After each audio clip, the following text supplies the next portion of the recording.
everyone. Welcome back to the American Experiment podcast. I am Grace Keating here with Kathryn and special guest Martha Njolomole. Welcome, Martha. So good to have you with us. This is exciting. We're so good to have you here. Yeah. This is episode 49, about to hit the big 50. Very exciting. We should have a party. We should. Yeah. I'll bring party hats next week. That'll be fun. Are we going to stream that live as well? Live streaming. That would be Is fun. that our next step? That's kind of nerve-wracking, honestly. Just, And if we've got maybe episode 100 once we've hit our we stride. get it down. That just We get our 100 fact weeks from checker now. under control, you guys. Our fact checker really, I'm blaming him. On the last episode, I called for a fact check on something that turns out I was wrong about. He told me I was right. He told me I was right. So I'm sorry. That is a little correction. To be fair, he did put like a little pop-up on at least the YouTube version. Good. I think saying he had been fired, which I can confirm is not accurate, but that is so funny. Okay, so Isaac, you're on thin ice. Okay, let's just through the peace signs. It'll be fine. Stay Maybe he tuned. should have his own fact checker, you know? We need a fact checker. Isaac needs a fact checker. Yeah. I don't know who we can get on that. If you want to intern for us, maybe you can come be our fact checker. It's a tough job. We throw a lot of stuff out there. Fine. We talked about microplastics last episode, so okay. That didn't go well. You gotta have a wide breadth of knowledge. Yeah. Stay tuned for the second half. Bill Walsh and I are going to do kind of like a deep dive into the Golden Turkey nominees. Voting closes tomorrow. The winner will be announced, I think, around like 1 p.m.-ish. So if you haven't voted already, go to www.goldenturkeymn.com. This is by far our biggest year ever. Most nominations, most votes. We like doubled the votes we got last year, you guys. You've been so engaged. It's so exciting. So make sure you vote. I don't know. Should we just jump right in? I'm really excited about the stories we have really this good week. stories. So let's go ahead. Let's do Yeah. the first one. Our first one comes from Martha. Hence why she's here. I guess like the big headline is that in 2022, believe that's the year, like the most recent year the data was available. Minnesota spent $40,000 on welfare per person in poverty. Can you just like explain what that means in layman's terms? Yeah, so the U.S. Census Bureau produces a survey every year. So it's called the annual state and local government finances, whereby, you know, they go around each and every state asking them how much they spend on, you know, particular programs. So they divide the data into categories, so that allows you to see what states are prioritizing, what kind of things are kind of pushing, you know, back behind. So when you're talking about welfare here, you're talking about specific programs. So you have like Medicaid, which is the health insurance program for low-income people. So that includes kids, it includes adults, it includes people with disabilities, it includes the elderly. And then you also have the children's health insurance program as well. That's part of that.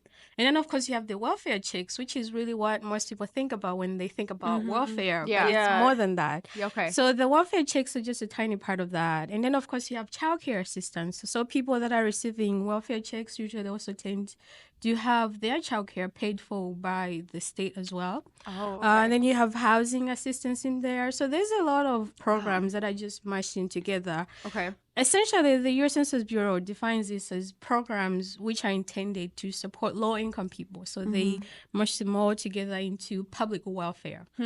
So when you are saying Minnesota spends $40,000 on public welfare per person in poverty, what that says essentially is how much we're spending in total in the state divided by the number of people in poverty. Okay, so it's not like each person's getting like a $40,000 check. No, because a lot of these programs are like in-kind benefits. You're not getting a check from the government. They are paying for the services that you're using. So like if you have Medicaid, that means they're paying the physicians directly. Right. And then if you have childcare, that means they're paying the childcare providers directly. Sure. But this is just like, an estimate of how much, if you were giving each poor person money, this is what it would come down to, more or less, if you take out maybe administrative costs. Okay. Yeah. Kind of like the value that they're getting. The value, from the yeah. It's just so hard for me to wrap my mind around because, like, if we actually gave everyone in poverty $40,000, it's like, yeah, you would literally no more poverty. So Like, you know, Ta-da!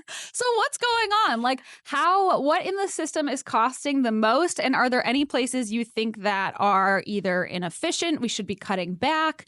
Because clearly we are spending way more than almost every other state. There's only one state that spends more than us, right? Yeah. So in 2022, the only state that spent more than us was Massachusetts. And then if you look at 2021, we were number 3. So there was Alaska and Massachusetts spending more than us. Wow. And then the next year, we kind of were like, you know what, Alaska, we can do better than that. So now we are number 2.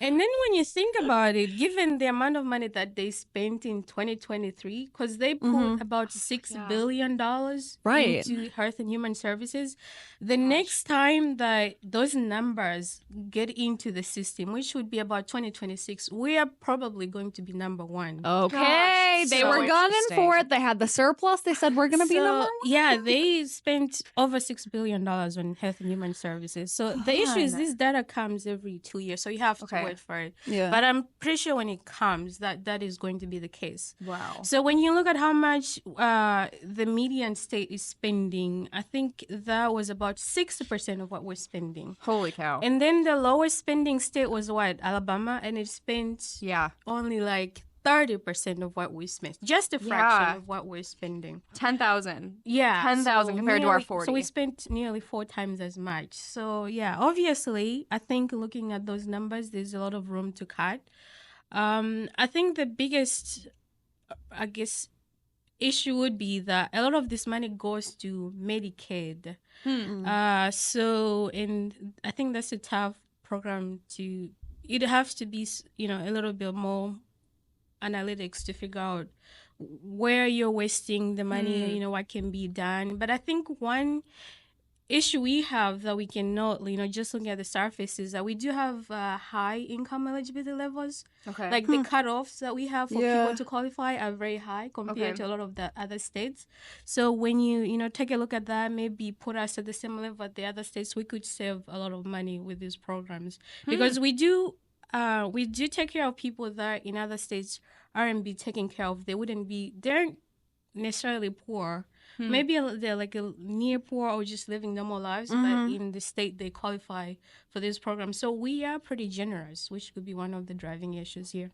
That's so interesting. Okay, so and then there was like a big spike, like with all the COVID aid money that came in, right? Like we definitely started spending more in like 2020-ish, right? Or have we always been really generous?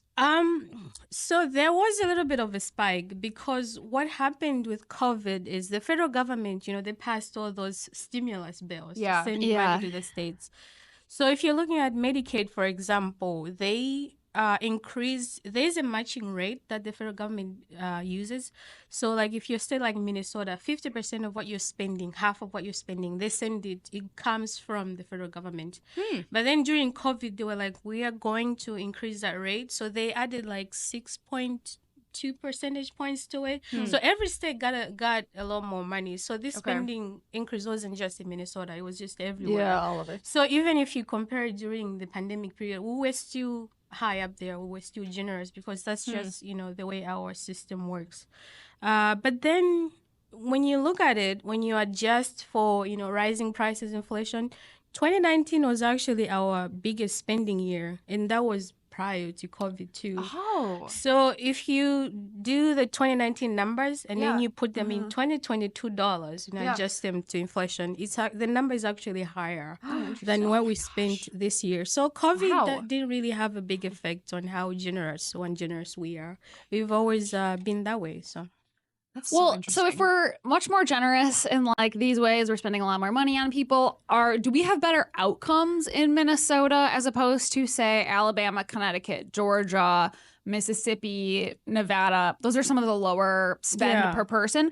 What are our outcomes like? Do we have lower rates of poverty because of this, or are people are better in general, well fed, things like that? So this is actually something I'm looking into right now. So I'm very excited to talk about that. So I have a report that is, a follow-up to my other report that I I published this year, which was talking about how much we're spending on welfare and how this is bad for the budget. Now, this is the question that people don't usually ask: is what is this all of this money getting us? Do we have better results?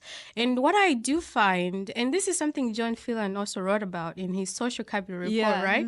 What you find is that Minnesota actually has better outcomes compared to more states, but that is because we have high levels of social capital than all of these other states. So it is not because of the spending, right? So if you run a regression, say with you have welfare spending there, and then your outcome, of course, you're looking at how does that affect poverty. If you put in other variables there, for example, like what % of kids are born out of wedlock? How many, what % of households in Minnesota are, run by single parents? If you include those, there's no effect, there's no relationship at all between welfare spending and poverty, because poverty most of the time is a result of these other social factors. So if you have a lot of more single parent households, those tend to be poorer than parents that have two parents. And then if you have a lot of teenage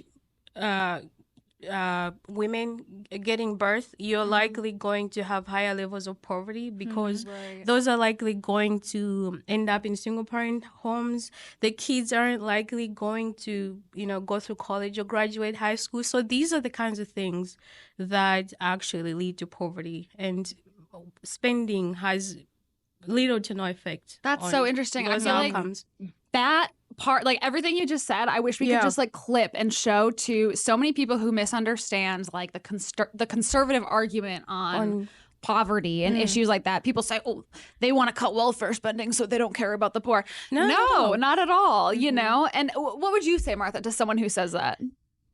Well, I think this is the best.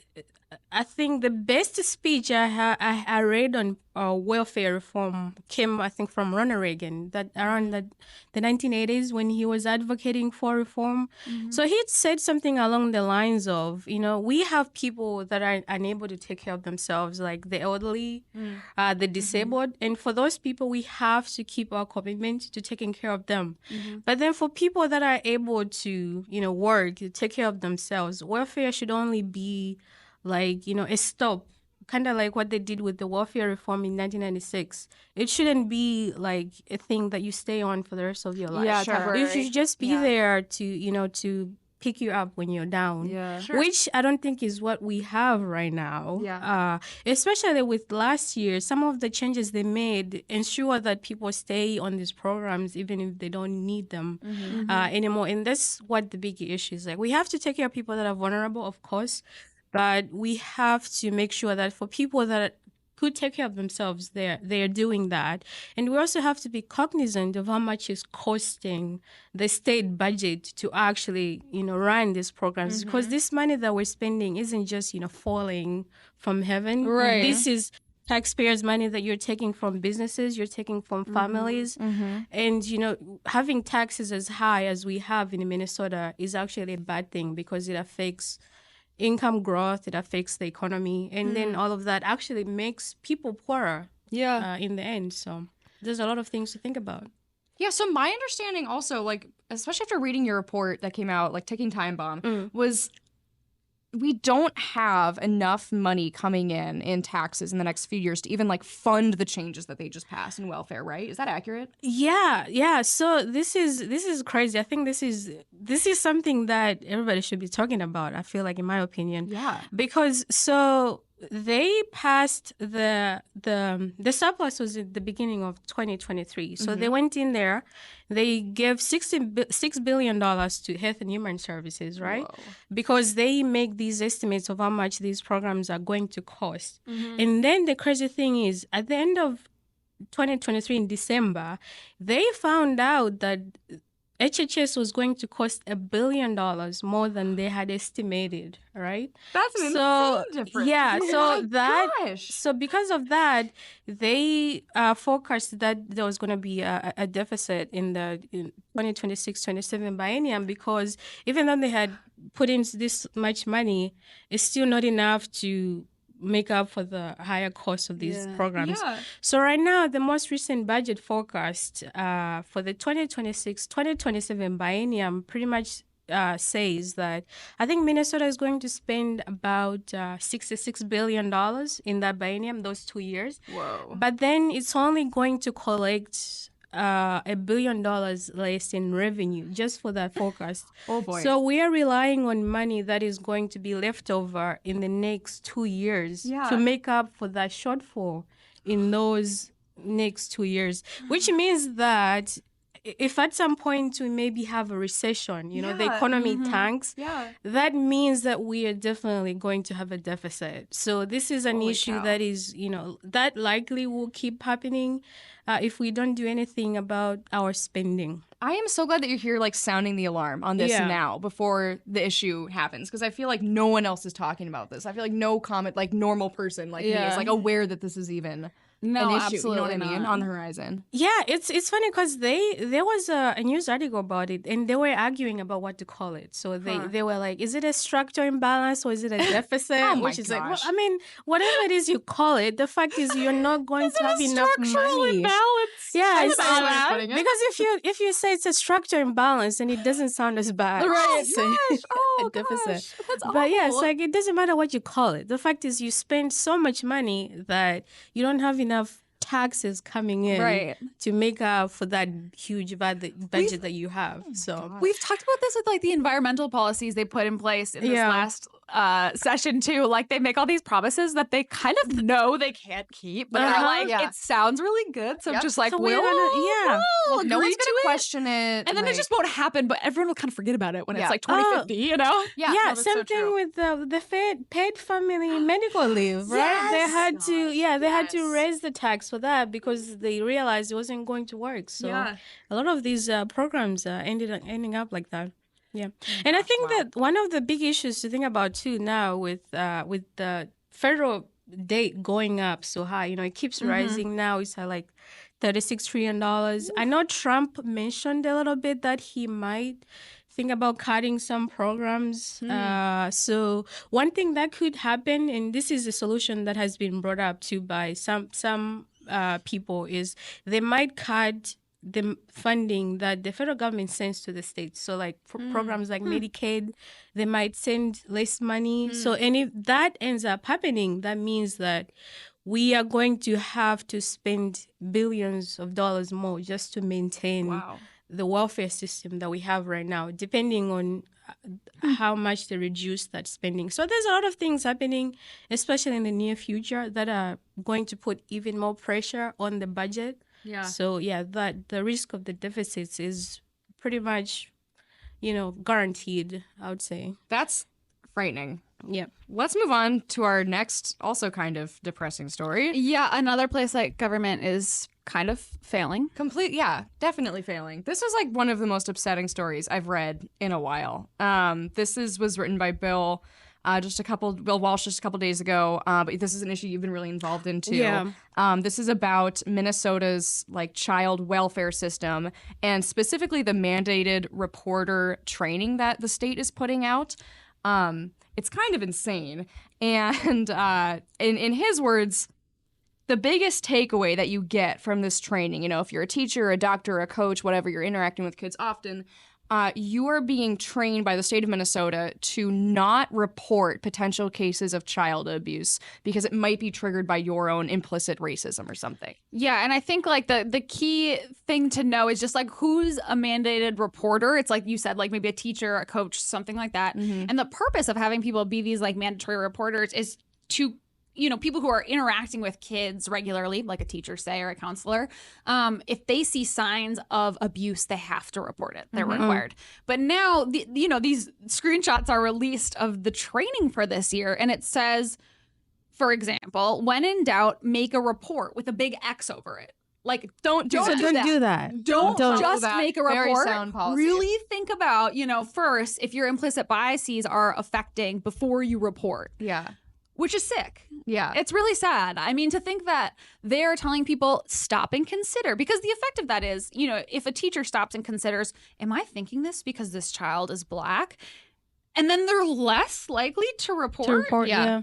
doesn't the impact of that mean that Black children are now going to be more likely to be stuck in abusive situations? Yeah. Well, and the really sad thing is that's exactly what's happening. Like, there are documented cases of children being kept in abusive homes in the name of racial equity. Like, that's already happening in the state of Minnesota right now. Oh, yeah, because there was that bill that they passed last year as well. I can find the name. Hold on. It's extremely long.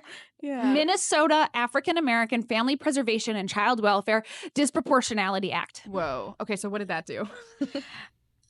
I think it essentially means that the state is going to put in more effort. I don't know if it's putting more effort into keeping Black kids with families, or essentially putting less effort into taking kids away from their homes. I guess it's one of those. But I'll read real quick, Martha. I'll read from the City Journal that's linked in here, just to be clear what it says. It says, well, first of all, it calls it the most radical child welfare reform bill in the country. Inspired by activists' complaints about racial disparities in the child welfare system, the new law makes it harder to remove Black or other disproportionately represented children from homes where they may have been neglected or abused. So while supporters argue that the law supports children's welfare, in reality, it keeps Black and minority kids in unsafe environments in the name of racial equity. Holy cow. Yeah, I went to the event for Safe Passage for Children. So this is their annual dinner. So they talked about the kind of policies they're trying to push and, what's happening with, child welfare in the state. So one of the presenters there, I remember he explicitly mentioned this as an issue with him, because he said we are having trouble trying to help some kids because there's a lot of effort in St. Paul with the legislators to keep some kids in with their families, even they're abusive, because it's all about racism and whatnot. So I remember at the very end of the program, I did ask a question, because this gentleman didn't really bring up this bill that was passed. So I asked about what he thinks that might do to the, to the system, and of course he explained, it might make it harder, blah blah blah. Anyway, there were a couple of people in there that started asking questions that pretty much were attacking the presenters, right? So instead of saying, most of the time, the points they were making really were, well, we feel like the people in the welfare system aren't doing enough to learn from the community in the best way to practice, being a welfare person. So they were pushing the idea that instead of, just going in there reporting, you're supposed to learn from the people in the community. Like, the kid is supposed to be far back in the background, right? Yeah, right. You Exactly. care more about, so you care more about the feelings of the people in the community. Ask them if what you're doing is all right and stuff like that. And that's how the rest of the meeting was. It ended up not even being about keeping kids safe. It was just about, reducing bias, racism, and all that. So, which was very disheartening to me. It's but so disheartening, especially when you think about, I feel like the kind of implication that they're giving is that the people that go into these fields are racist, and have these implicit biases that need to be addressed more than anything. When in reality, the people who become teachers, who become coaches, who become those kind of mandated reporters, and then on the other hand, maybe social workers or child protective, people, or, whoever it is that go into these fields, who is going into those fields that doesn't have the best interest of the child in mind at all times? I just do not have, I think they have they're putting these ideas about these people who go into these fields that I just feel are not true, I feel like for the most part, these are really good people, and we can talk about ways that, they could be better, but is this really the most pressing issue? No, I would say the most pressing issue in this field is the kids being abused. Oh, yeah. Oh, my God. There were some terrible stories that I heard from that meeting. Yeah. Oh, it was, but there was this one. Was it a 8-year-old boy that his mom kept him in the garage as a punishment for something, and then they found him later in the morning and he was dead. Oh. Yeah, and I think during the autopsy they found some marks on him of just continuous abuse even on his genitals. So it was. It was insane. And then the only people who might be able to catch this are these mandated reporters, like a teacher. There's no one else that this child is interacting with. And then now, if this child happens to be a Black child and the teacher is thinking, well, I don't want to, you don't over-report. unity. I don't Yeah. want to report when I'm not sure, because of course Yeah. you're not going to be sure. Yeah. You don't know if that child has some sort of marks or something that make you have a question. You don't know what they're from, but you have to report, and someone will look into it. Yeah. It's just so sad that they're taking that away, from people, and obviously the impact is going to be that it harms those, what did they call it, disproportionately represented children, whatever that means. Yeah, and this is actually it's looking like a national issue. A lot of states have passed all these kinds of laws, like we want racial equity, equality, justice, and all that in their welfare systems. Which the interesting thing is, though, like when you look at the numbers of the kids that end up being abused, what they do have in common is actually poverty. It's not a racial thing for the most part. It's a poverty thing. Yeah. And I'm assuming because African American Black families tend to have a higher rates of poverty, so abuse is also more common. So I'm not sure that racism has anything to do with what is going on with Black kids being in the system at higher rates than other kids. Right. Yeah. Well, I think it's so sad because it's like, again, just a liberal tendency of forcing outcomes. Yeah. They want fewer, Yes. child abuse cases in these minority families. But rather than trying to prevent the abuse, they're trying, basically like fix the numbers and make it look better without actually fixing the problem. Yeah, that's so true. They sad. don't want to get to the root cause, which is like why this abuse is occurring or whatever, but they want to get in the middle of that and make the numbers look better with no regard for, the kids' safety. Yeah. Oh, this is the same thing too with the policing thing, right? Like David has written about that. Yeah, that's true. Disproportionate number of Black people in the prison system. Well, we must do something about that. Yep. Without looking at why. Why not? Why is this affecting more Black people than it is, white people, especially here in Minnesota? They don't want to look at that root cause and how to, create a better environment for, say, those kids who are getting in trouble in those communities. Why is that? They're like, no, let's just edit the numbers, and not worry about it. Yeah, that's exactly what's happening. Yeah. Okay, let's move on to something maybe a little bit more fun. Should we that was, do Kathryn's viral clip of the week? Yes, please. Okay, so I really need something else. I'm this will excited be for this. uplifting. All right. Okay. This is I don't know how many people that are watching are going to have seen this already, but it is extremely viral. It's a clip from it's from an interview that Ariana Grande and Cynthia Erivo did on their Wicked movie. So Wicked, I think it just came out like couple days ago. Yeah, recently. Yeah. It's like the new Wicked movie. I don't think it's ever been a movie, actually. It was obviously a very famous musical. It's like such a part, I feel like, of my growing up, like Defying Gravity. Oh like, my these gosh. songs. That song is from Iconic. that? Yes. I mean, I know the song. I didn't know it was from there. It's from Wicked. Oh, Like, that's you watched amazing. Glee or anything like that. Oh, Like, yeah. You Okay. say it in all, like, every word. Kristen Yeah, Chenoweth. 100%. I mean, I think this is really that's how she became famous to me. Yeah. Mia Menzel, Okay. that was Yes, the first big thing. exactly. Elsa from Frozen. Yeah. So- yeah. Okay, this is a clip from an interview that has been going really viral, and it's you just gotta watch it. I'm really excited. This Alright, press are you tour has ready? been insane. I've seen this week people are taking the lyrics of Defying Gravity and really holding space with that and feeling power in that. I didn't know that was happening. I've seen it, yeah. That's really powerful. That's what I wanted. I didn't know that was happening. I've seen it on a couple posts. I don't know how widespread, but I am in queer media, so Yeah. that's my, That's really cool. Okay, I have so many thoughts. so What is she wearing? What is the hat? What are the nails? The nails are like 2 inches long. There was so much happening there. Yeah. It's just so wild. Okay, so the part that people are pointing out is like, what is what is the interviewer talking about? She says like people are really holding space with that. And Cynthia then, like, acts as if this really means something to her. Like she knows exactly what she's talking about. And everyone's like, well, are they speaking a different language? Like what? What does that mean? They're holding space with that? And then something related to queerness too, because she was like, I'm in queer media. media. I'm in queer What media. does that mean? What does that imply? Is Yeah. that what holding space is? Oh my gosh. Yeah, I don't know.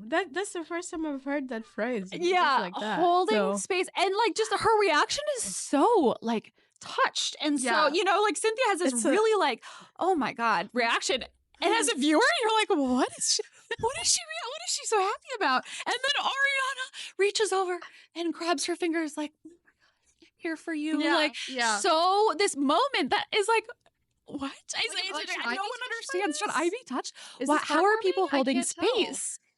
The fact that this went so crazy viral though, and everyone is kind of on the same page about how like kind of bizarre this phrasing is, and like what are they talking about? I think that's a good sign because this was so my college experience. I don't know about you guys, but so people using phrases like holding space and things like that, or like, you know, those kind of word salad feel good phrases that do not mean anything. They don't mean anything. And finally, I feel like this really, on a mass scale, people were like, okay, WTF. Like, what is There's this? a limit. There's a limit. The limit. And I think that's a good sign. Phrases.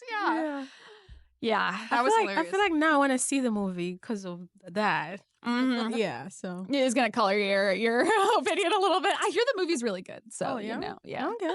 First I'm reports. seeing it. I don't know. Let's see how it goes. Let me know. I don't know about like musicals. I'm still, I like the songs and everything, but like, I don't know. Well, That was really anyway, fun. you guys, Thanksgiving's coming up. You got any big plans? I'm making mashed potatoes. Ooh, Yeah. hard. You got to mash them, right? I'm like kind of in denial about how much work it's going to be. So I think it'll be fine. Do you have like a secret ingredient you like to put in there? Anything? Hunter requested garlic mashed potatoes. Oh. That's all I've got. I've never gotten like mashed potatoes right.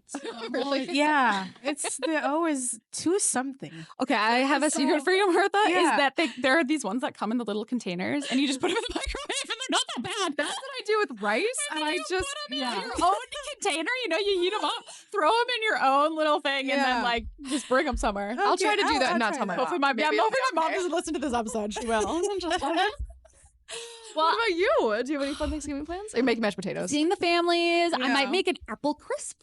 Yeah, I made it last year, and sounds hard. people actually liked it. It's not that Yeah. bad. Sounds good. Is it like a pie? It's like kind of like apple bars, and then it's got like a sugary crumbly thing on top. That's really good. Gosh, Okay. whoops. Yeah, so I think I'm gonna do that. But there's like apple peeling involved, and so there's That's the a lot. process there. I know, but Yeah. I worked out last year, so I think I'll do that.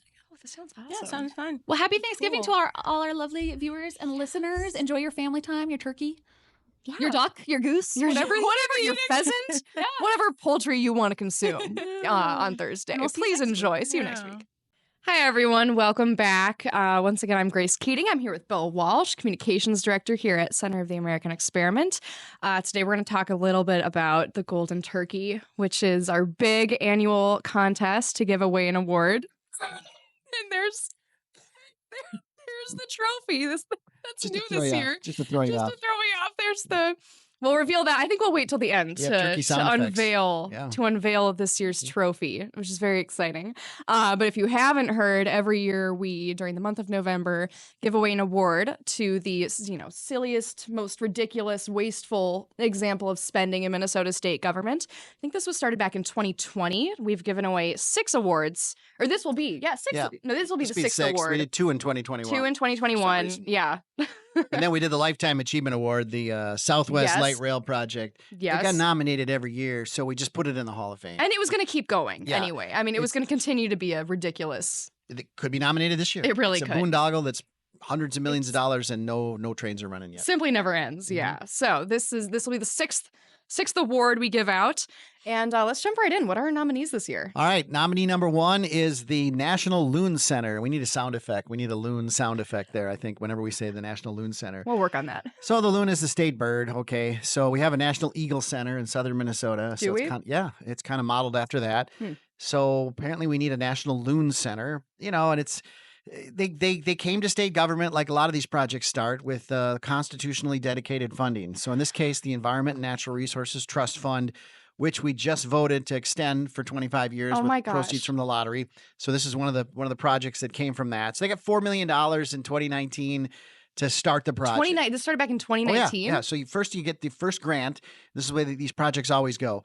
And then you hire some architects and you build these cool designs and Okay. they build these models and it's going to be beautiful and it's going to have a boardwalk and docks and it's going to be on Cross Lake and And where is it? up in Cross Lake, Minnesota It- on the okay. lake. Okay. And look, the interpretive center. And so they get the drawings done. You set up a little nonprofit, you open an office, and now we're just kind of fundraising. And so you like think, okay, fundraising. Well, what does that mean? Well, come back to the legislature a few years later. This time in the bonding bill, $2.5 million granted to the National Loon Center. So now they got $6.5 million. So they've already gotten $6.5 been million 2 rounds. in public funds. They're currently fundraising. We got some hate mail on this one. It's kind of funny. A lot of people love loons and love the Loon Center and say, oh, this is private money. Well, there is a fundraising effort going on. There will be some private money in there. But right now, the public money is dwarfing the private money. They say it's an $18.5 million project. About 8 or 9 of it is public so far. And they're trying to raise 4 privately. That only gets you to 12. So they'll be back to the legislature. Right now, they're petitioning Senator Klobuchar and Senator Smith to go to the federal government because the rest of America should give Minnesota money to open the National Loon Center because it's the National Loon Center, so. Oh my gosh. So all of that makes it eligible to be Golden Turkey nominee number 1 in 2024, the National Loon Center. Sound effect, please. Okay, we'll have to add that in later. Okay, wait. So how does it get funded once it's built? Like, is it going to be supported by tax dollars forever now, or is it going to be on donations? Because, I mean, they're going to have to staff it. There's going to be, like, upkeep costs. That's a question that you're asking that I'm not sure anybody in Cross Lake has been asking. I mean, I'm sure they got a plan. I mean, ongoing donations, they might get revenue, they'll have an admission maybe. You'll have to pay a few bucks to get in, which is kind of unfair to Minnesota taxpayers. Because we've already paid for it. Maybe we can just charge people from Wisconsin to come in, and when they have to, they have to pay, but in state. I'm sure we'll get a lot of Wisconsin people wanting to come over to our Loon Center, the state bird. Well, they say it's a tourist attraction. Really? It's gonna be a job creator. I don't know if I believe that. I don't either. So good question, Grace. I don't know how they'll fund the ongoing operation of this thing going forward. They still have to build it. So that's nominee number 1. Okay, thank you. What's nominee number 2? Nominee number 2 is the DEI employees in the Walz administration. So we did a little project a few months ago, and we asked the Walz administration, tell us who your DEI employees, diversity, equity, inclusion. Tell us who your staff is that works on those issues exclusively. So we didn't write this saying this is what we think the DEI employees are. This is what they told us. They're very proud to share with us their DEI staff in their org charts. And we added it all up in state government and found 173 employees whose job it is. Their job titles are DEI, diversity, equity, and inclusion. And we just asked a really important question. What the heck do these people do all day? That was going to be my first question. Can't figure it out. I mean, there's these goals of like increasing minority hires in state government. Okay, so you can do that to a certain extent in HR, but I don't know if you don't need DEI employees. I honestly think that one of the things they do is count and take census and see how many there are. And but once they're done, I'm not sure what they do tomorrow. Because we've got this many folks in the industry, and we have a goal to increase that. Okay, worthy goal. Do we need staff to do that? And then otherwise, it's a lot of this programming, a lot of this, anti-whiteness, anti-racist, implicit bias, explicit bias training that all these DEI employees are doing in state government. And, I can tell you that having worked in the Tim Pawlenty administration that ended in 2009, right? There were 0 DEI employees in state government in 2009. Then you had Mark Dayton's 8 years, and now Tim Walz's 6 years. You're up to 173. So when they say we can't cut government, or when they say where should we cut state government, start here. 173 employees whose job it is to do DEI. We've had an estimate, haven't we, of like how much this is costing? Because I mean, if you assume like every staff person has like pretty good salary, health and benefits. Yeah, a normal state employee is gonna be at least $100,000 for salary and benefits and the cost and the office and everything. So absolutely, you can just do the math on that. $100,000 an employee. I will say this too, that every year when we open up nominations for the Golden Turkey, in the 5 years we've done this. Tim Walz has got the most nominees. Yeah. It happens every year. We try to explain to people that it's a project, it's not a person. Right. That's hard because, we've got other golden turkeys in the town and that's usually a person. So, but Tim Walz wins every year. So this nomination is kind of an homage to Tim Walz. It's like, if you want to vote proxy Tim Walz, I think a lot of people are, by the way, because it's doing very well in the voting. Vote for Walz's DEI employees in state government. It's a way to vote for Tim Walz for the golden turkey. Sure. But even though the golden turkey isn't a person. So that is nominee number 2. Gosh. Nominee number 3. Like I just said, we opened it up for nominations. Tell us who should be nominated for the Golden Turkey this year. The state flag and seal design received by far the most nominations. second place to Tim Walz, of course. But Of course. as a project, as a thing, the flag and seal redesign was nominated Wildly a unpopular. lot. And Yeah. so it made it obviously into the nomination bank. And here's the problem. Okay, it's bad enough that they redid the flag. Mhm. It's bad enough that they redid the flag based on they thought the seal was racist, when in fact the racism of the seal vis-a-vis Native Americans was fixed in 1983. It was already addressed? I mean, you read the statute. It was like they put language into the state statute that said the Native American in the seal represents the proud heritage that the Native American people have given to the state. And they redid it because it was originally, the original seal back in the statehood days was a Native American riding towards the sunset, you know, riding out of the state. Okay. And they fixed that. They changed the direction. They lowered the visibility of the And sun. this is like the 80s? In 1983. So it's been fixed. So Holy cow. forget that they changed the seal and the flag based on a false So like narrative. Minnesota state law says like this is not a racist flag. Right. That's crazy. I did not know It used that. to. It used to. It used that to. language has been deleted from the statute now because we have a new seal and a new Okay. flag. Okay. There's the loon on the seal now, by the way. Right. The Native So Americans maybe have we'll been- drive tourism. Maybe Iron- people will go to the Loon Center. Ironically, Native Americans have been erased from the state seal and state flag and replaced with a loon because that's better, I guess, than the 1983 version. So forget that. Forget that they violated their own law and put a Native American saying on the seal, which violates the law. The law says no one group shall be singled out and put on the seal or flag. And then they put a Dakota saying right on it, which Okay. violates the law. Forget that even. And it was French before, right? Yeah, we used to say the Star of the North, Le Tour du Nord. Is that our state motto? Yeah. So that's now So gone. that feels like it's okay. That's gone. Forget all that. The reason it got a nomination for Golden Turkey, because we focus on spending in the Golden Turkey Award, is that they didn't let cities, counties, townships, school boards, state agencies, they didn't let everybody phase in the new seal and the new flag, which would have been a cost-saving measure. It's like, okay, new seal. Hey, police department, next time we order patches for our uniforms, make sure we get one with the new seal in it. But until then, we're going to wear out these patches and these uniforms and these badges and these insignias and these flags even. No. The law says you have to replace everything by January 2025. So This January? Yeah. They mandated that everything's got to get changed immediately, which means every government in the state had to pay, thousands, hundreds of thousands, millions of dollars Wow. to replace it. The Alpha News did some really good reporting on this. We use that in our award write-up. That it's millions of dollars for some state agencies to replace the seals. Mainly, it's the seals and the flags. So that's where it really gets the Golden Turkey nomination. The flag is wildly unpopular in our polling from Thinking Minnesota magazine. Shows that it was the number one nomination. I'd be surprised if they don't win, but it's not over yet. No. There's still another day to vote. We'll close it up Wednesday afternoon, right before Thanksgiving here. And so you have one more day to vote. If you like some of these other nominations, or if you want to vote for that state flag, Golden Turkey MN, www.goldenturkeymn.com, or just go to our website. We have one of those annoying pop-ups that come up that Grace always does on our website. Annoying. I should call them annoying. Annoying. We are very judicious in the use of Helpful, pop-ups I would on our say. website. We A don't helpful overdo pop-up. that, but there is one up there now. If you go, it'll prompt you to vote. Yes, So it will. get your vote This in. is also our biggest year ever for votes. We've gotten, last I checked, I think like over 5,000, 5,200 by now probably. Yeah. So if you voted already, you're part of the biggest year ever. Very exciting. The award grows, and again, there's a reason. There's a purpose to point out wasteful spending. That's kind of the reason we did it. One thing I didn't mention about the Loon Center, I want to go back a little bit because it's a podcast and we can just bounce around, right?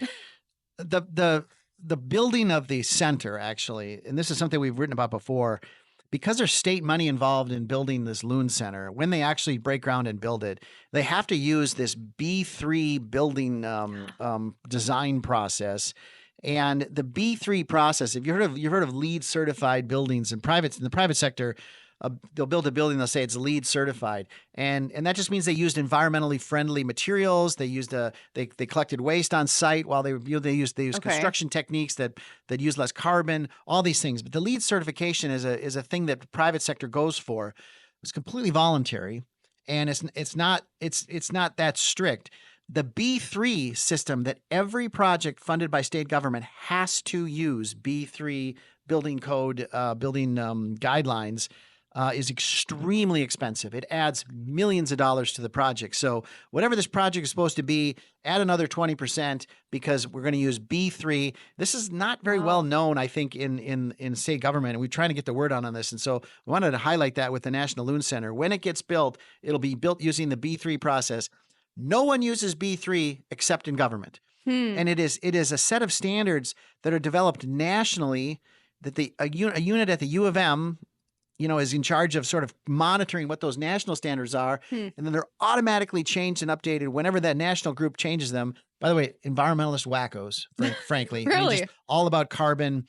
They're crazy and they're expensive. And when they get changed, we automatically adhere to them. So we have no control over what those standards are. The legislature is not controlling the standards used to build state buildings. They're just relying on this third-party national group to do it. So that's an outrageous thing we want to point out on a serious note. When we talk about the National Loon Center, it'll be built like every other building in a bonding bill, for instance, inflated because of the B3 business. How long has that been going on? I've never heard of this. Years? Decades? 10 or 15 years. Yeah, we've been doing this for a long time. Yep. You should read our post. I wrote a post on this last year. But okay, but, I'll go read that. We need more. Okay, so back to the nominees. The last nominee. Every year we do a small dollar nominee because sometimes the aggravation level in itself is enough. The dollar amount doesn't matter. Yeah. So this is a $10,000 grant that the State Arts Board gave to some people to do a Dungeons and Dragons podcast. Okay, so I love this one. This is what I voted for. So Dungeons and Dragons, I didn't even know people were still doing that. I think they were doing that even when I was a kid. Has it been around that long? But it's so apparently people are still playing D&D. And these guys have a podcast where they just play the game and people listen. And it's been going on for years, right? This is like the fourth or fifth year that they've gotten a grant from the State Arts Board to put on their Dungeons and Dragons podcast, where they essentially sit around a table like this with microphones and cameras in Duluth, and they get a live audience. And we checked it out. They actually they followed through with the tenets of the grant. They actually low bar, but yes, good. They put on the podcast. They had a live audience in Duluth, and some people enjoyed it. But is this really what our tax dollars should be going for? $10,000 is to do these grants. We feature a grant. This is the second time we featured a State Arts Board grant like this. And again, it's constitutionally dedicated funding. So this is the sales tax revenue that goes to the legacy fund that funds arts and cultural heritage and wildlife and hunting and things like that. So this is different than the Environmental Natural Resources Trust Fund that we just passed. This one will be on the ballot again in 2034. Mark your calendars. American Experiment. We got to do a campaign against extending the sales tax to pay for this kind of nonsense. Because they have to spend this money. This money is already there in a pot, so they got to give it somewhere. And I guess exactly. They had $3.5 million, and I don't blame the Arts Board because they're constitutionally mandated to hand out the money. Yeah. And so they do these $10,000 grants. They did 363 $10,000 grants to artists all over the state. We picked this one to kind of make fun of, but there's you can go look at the list. It's linked in the writing. It'll make you mad though if you go. I'm already mad. You'll get mad. This is one that your money is going to this. We somehow have money for this, but we don't have money for schools sometimes. We don't have money for corrections officers overtime in the prison, but we got this money. I'm glad because it's a different pot. This is a good priority. It's a different pot of money. So those really are your glad. 4 nominees. The voting ends tomorrow, and the winner, we need a drum roll. The winner gets a trophy. Now, we don't know how to actually give the trophy to the winner, but we decided that we would get a trophy finally after the 5th year of doing this. So So here is. I don't know if I can Please show us, Isaac. It's so big. Here it comes. It's large and heavy. There it is. That looks so heavy. beautiful. I got to turn it this way. We'll turn it that way. It's the opposite. Golden Turkey Award. You got the plaque here that shows the previous winners. The Walls Morgue won the first one, I think. Feeding Our Future is one. The new state office building they're building for the House won last year. Empty bus stop. We got an empty bus stop. 21. We got the Taj Mahal rest area up near Pine City. So these have been the winners of long illustrious list of winners. And so whatever wins will get carved into this trophy, and it's a golden turkey, and even makes a little gobble noise, Oh. Does it ever stop? It just keeps going. I think it stops. All right, shut up. Make it stop. Oh my Right, we broke it. We broke it. All right, there it stopped. That was fantastic. I I'm love so that noise. excited. I love that I'm noise. so excited. Look at his monocle. He's got a little top hat. Oh yeah. It's really quite It's the awesome. golden turkey with a massive golden turkey. Keith Hisdahl from Hisdahl Trophy built this for us in White Bear Lake. So if you're in the White Bear Lake area, go patronize Keith. He did this for us for fun because he's a fan. So Golden Turkey Award. We don't, if Wallace's DEI employees win, who do we give the trophy to? I mean, maybe we'll try to find Tim Wallace and hand him the trophy. If the flag wins, who do we give the trophy to? Again, the legislative authors of the flag redesign bill, perhaps, but we do have a trophy now. It's more of a Stanley Cup type trophy. Yeah. You can have it for the year, then you got to give it back maybe Sure. at the end. So, well, that's the Golden Turkey Award. Make sure you go to vote, right? GoldenTurkeyMN.com or go to our website and get your way there. Yeah, get your vote in. Thanks for joining us, guys. See you next week.